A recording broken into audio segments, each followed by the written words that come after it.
তোমার গায়ে না আমার থুতু দিতে ইচ্ছা করে। আমরা একটা মেয়ে বাচ্চা দত্তক নেব। মেয়ে? আর যদি নিজের বাচ্চার জন্ম দিতে পারতে তাহলে অপয়া মেয়েটাকে ঘরে নিয়ে এসে তুলতে হতো না, আর আমার ব্যবসাটাও ডুবতো না। স্বর্ণ,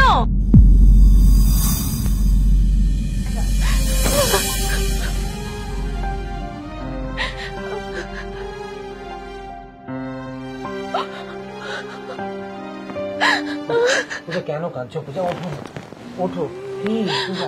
পূজা কি হলো? পূজা কেন কাঁদছো? প্লিজ চুপ করো। পূজা কেন কান্নাকাটি করছো? দেখো সবকিছু তো তোমার হাতে নেই, বলো কি করবে? আমি তো আছি তোমার সঙ্গে, কিচ্ছু হবে না। এসো আমার কাছে এসো। ছাড়ো তো, ভালো লাগে। কেন পাগলামি করছো পূজা? বারবার আমার সাথে কেন এরকম হয় বলতে পারো? কি পাপ করেছি আমি যে 3 বারের বার এবারও আমার বাচ্চাটা 2 মাসের মাথায় নষ্ট হয়ে গেল? সব ঠিক হয়ে যাবে পূজা, একটু বিশ্বাস রাখো। আর কবে স্বর্ণ, আর কবে? আমিও তো একটা মানুষ। আর কতবার আমি নিজেকে বোঝাবো, কতবার আমি নিজেকে শক্ত করে উঠে দাঁড়াবো বলতে পারো? ডাক্তার বলেছে যত দিন যাবে তত আমার মা হওয়ার সম্ভাবনা কমে যাবে। মাঝে মাঝে আমার নিজেকে শেষ করে দিতে ইচ্ছে করে। পূজা কি বলছো তুমি এসব? তুমি এতটা ভেঙে পড়লে আমি কি করে থাকবো বলতে পারো? এই কঠিন সময়ে আমরা একে অপরের পাশে থাকবো বলেই তো আমরা জীবন সঙ্গী। কিচ্ছু হবে না, যাই হোক আমি তোমার সঙ্গে রয়েছি। আমি একটা সিদ্ধান্ত নিয়েছি। কি?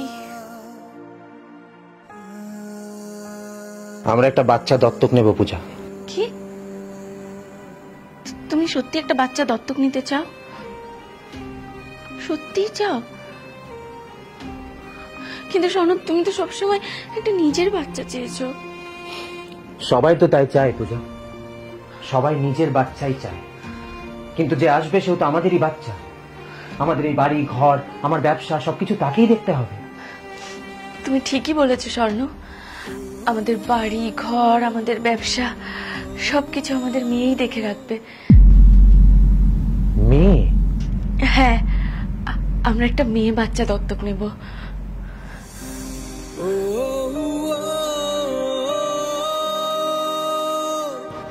Thank you.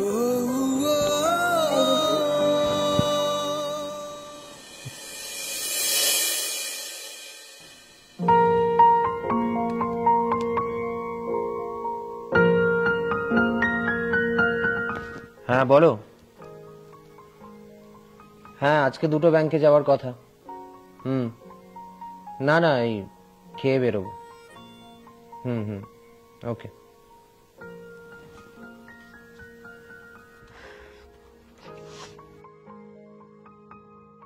তোমার চা।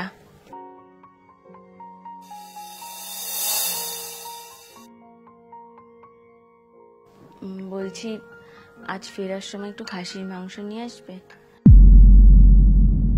প্রায় 20-25 দিন হলো শুধু সেদ্ধ সেদ্ধই চলছে। লোভ কমাও তো, লোভটা না একটু কমাও। তুমি জানো যে এখন ব্যবসার পরিস্থিতি কতটা খারাপ, সমস্ত কিছু ডুবে গিয়ে পথে বসার অবস্থা, আর তোমার এখন খাসির মাংস চাই। কি করে বলতে পারো গো? হ্যাঁ, লজ্জা করে না তোমার? নিজের জন্য তো বলিনি, তুমি তো খেতে পারছো না, তুমি তো নিরামিষ খেতে পারো না। এভাবে রোজ রোজ তুমি না খেয়ে খেয়ে উঠে যাচ্ছ, শরীরটাকে তো বাঁচাতে হবে। এই শোনো, আমাকে নিয়ে অত ভাবতে হবে না, আমাকে নিয়ে ভাবাটা প্লিজ বন্ধ করো। অত না ভাবলেও চলবে, যাও এখান থেকে যাও। শোনো, আমার উপর চিৎকার করে কি হবে? আমি তো তোমার সাথেই আছি, আমি তো তোমার সাথে কাঁধে কাঁধ মিলিয়ে লড়ছি। দেখো এই হাতে আর এই গলারটা ছাড়া আমার তো আর এখন কিছুই নেই। সব গয়না বিক্রি করে যেটুকু সহায় সম্বল পেয়েছি সব তোমার হাতে তুলে দিয়েছি। উদ্ধার করেছো আমার, কি করবে এখন তাহলে? তোমার মাথায় তুলে নাচবো? হ্যাঁ যাও না এখান থেকে প্লিজ। কেন ডিস্টার্ব করছো? দেখছো আমি এমনিতেই খুব বিরক্ত আছি, ইরিটেটেড আছি। যাও না এখান থেকে প্লিজ। মেয়ের ডাইপার শেষ হয়ে গেছে, সেটা অন্তত নিয়ে এসো। কি ডাইপার? আমি এখানে 2টো মানুষের পেটের ভাত জোগাড় করতে পারছি না, আর মহারানী মাসে 3000 টাকা পেচ্ছাপ করে ভাসাচ্ছে। তোমার বলতে খারাপ লাগে না? হ্যাঁ তুমি দেখতে পাচ্ছ না কিভাবে আমি ব্যাংকে ব্যাংকে দৌড়াদৌড়ি করছি ব্যবসাটাকে যদি কোনো রকমে বাঁচাতে পারি? তার মধ্যে তোমার এই লাক্সারি না করলেই নয়। হ্যাঁ, ডাইপার। আসলে না, ওই মেয়েকে দত্তক নেওয়াটাই আমার কাল হয়েছে। তো অপয়া মেয়ে কোথাকার।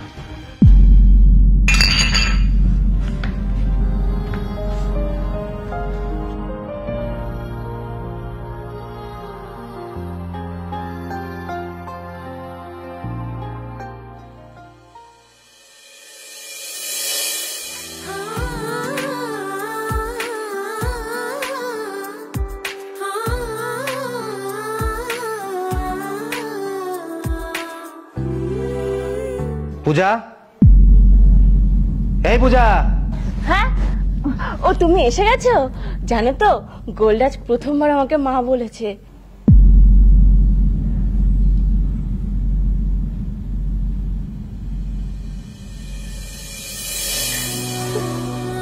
মা বলো, আবার মা বলো। এই যে তাকাও আমার দিকে, আরেকবার মা বলো। তাই না? নো নো, খাবি না? মানছো তো? মানছো মানছো? আমি খাই, এই যে আমি খাই। আমি এই যে কে খাই কে খাই কে খাই কে খাই কে খাই, ইমাম খাই।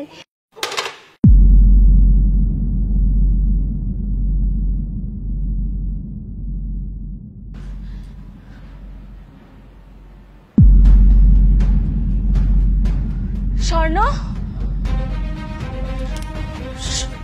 স্বর্ণ, এই ছাড়ো আমাকে, ছাড়ো।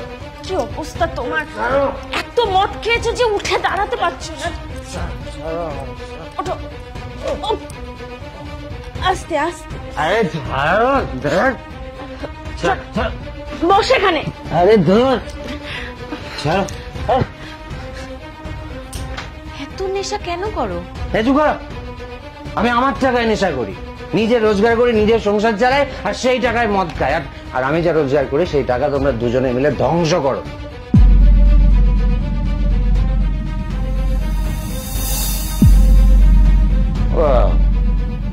এই মাংস কোথা থেকে আসলো? হ্যাঁ, বাড়িতে মাংস কোথা থেকে আসলো? আমার এদিকে টাকা শোধ করতে কাঁচা খুলে যাচ্ছে, আর তোমরা দুটিতে মিলে এখানে মাংস সাঁটাচ্ছ। দাদা, মাংস তো আমি আনিনি। মাংস তাহলে কোথা থেকে আসলো? কোথা থেকে আসলো মাংস? বাড়িতে নাগর টাগর আসছে নাকি? হ্যাঁ, মুখ সামলে কথা বলো। নিচের ফ্ল্যাটের ঝুমা বৌদি দিয়ে গেছে। আচ্ছা, ঝুমা বৌদি। ঝুমা বৌদি দিয়েছে নাকি ঝুমা বৌদির বর? স্বর্ণ, আচ্ছা, চরিত্রের মেয়ে কোথাকার। বাচ্চা জন্ম দেওয়ার ক্ষমতা নেই আমার, মুখে বড় বড় কথা।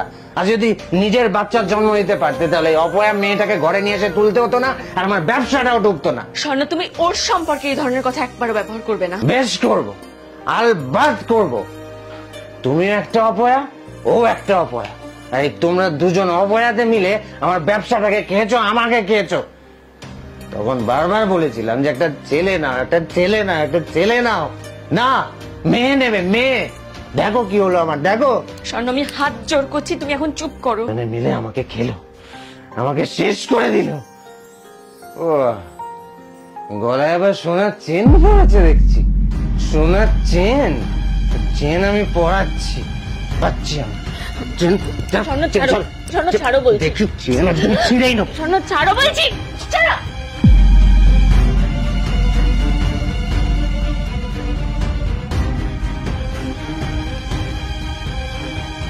তোমার গায়ে না আমার থুতু দিতে ইচ্ছা করে। নেহাত তোমাকে আমি চিনতে পারিনি, তাই জন্য তোমার মতো একটা নোংরা মানুষকে আমি বিয়ে করেছি। তোমার এতটা অধঃপতন যে তুমি তোমার নিজের বউয়ের গলা থেকে সোনার চেন ছিঁড়ে নিতে চাও। কথায় কথায় একটা দুধের শিশুকে তুমি নোংরা অপবাদ দাও, খাওয়া নিয়ে খোটা দাও। হ্যাঁ, তুমি যখন পারবেই না ওর দায়িত্ব নিতে, তাহলে তুমি কেন দত্তক নিতে গেছিলে? কেন জীবনটা নষ্ট করেছো তুমি? এর থেকে ও যদি কোন একটা গরিব মানুষের ঘরে যেত, ওকে তারা রানী করে রাখতো।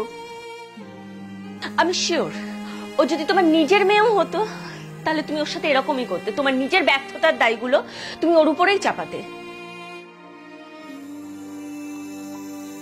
কারণ তোমার কাজটাই তাই। কখনো আমার উপর চাপিয়েছো, আজ ও আছে তাই ওর উপর চাপাচ্ছ। তুমি কখনো নিজে কোনোদিন কোনো দায় নিতে চাওনি। তোমার মতন মানুষেরা হচ্ছে সমাজের রোগ, আর আমি কোন রকম কোন রোগীর সাথে থাকবো না। আমি আমার মেয়েকে নিয়ে এই বাড়ি থেকে চলে যাব। পেটে যতটুকু বিদ্যা আছে তাতে আমরা না খেতে পেয়ে মরবো না, আর যদি মরেও যাই তোমার মতো শয়তানের ছায়া কোনোদিন মারবো না। পূজা,